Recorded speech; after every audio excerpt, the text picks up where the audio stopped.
బుల్డోజర్ల సర్కార్కు high court shock ఇచ్చింది. గుంపు మేస్త్రి బుల్డోజర్ల దౌర్జన్యానికి చెంపపెట్టు లాంటి తీర్పు ఇచ్చింది. బుల్డోజర్లతో పేదల ఇళ్లను కూల్చే విధ్వంసకాండపై హైకోర్టు ఆగ్రహం వ్యక్తం చేసింది. హైడ్రా రంగనాథ్ను పదవి నుంచి తప్పించాలని హైకోర్టు ఆదేశించింది. సమర్థుడైన ఐజీ స్థాయి అధికారిని నియమించాలని ఉత్తర్వులిచ్చింది. హైడ్రా కమిషనర్గా రంగనాథ్ అసమర్థతను కోర్టు ఆదేశాలు స్పష్టం చేశారు.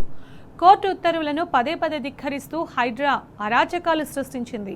కోర్టు సెలవు దినాల్లో ఉద్దేశపూర్వకంగా పేదల ఇండ్లపై హైడ్రా బుల్డోజర్లు దాడికి పాల్పడ్డాయి.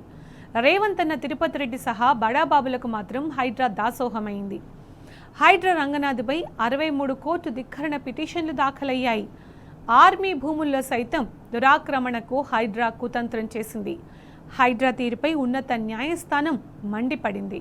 కోర్టుకు హాజరు కాకుండా ధిక్కరణకు పాల్పడుతున్న రంగనాథ్కు తీవ్ర హెచ్చరికలు జారీ చేసింది.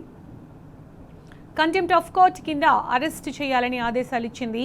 హైకోర్టు ఆగ్రహంతో రంగనాథ్ క్షమాపణలు చెప్పాడు. రంగనాథ్ క్షమాపణలతో అరెస్టు ఉత్తర్వులు కోర్టు నిలిపివేసింది. అయితే ఆ తరువాత కూడా రంగనాథ్ కోర్టు ధిక్కార చర్యలకు పాల్పడ్డారు.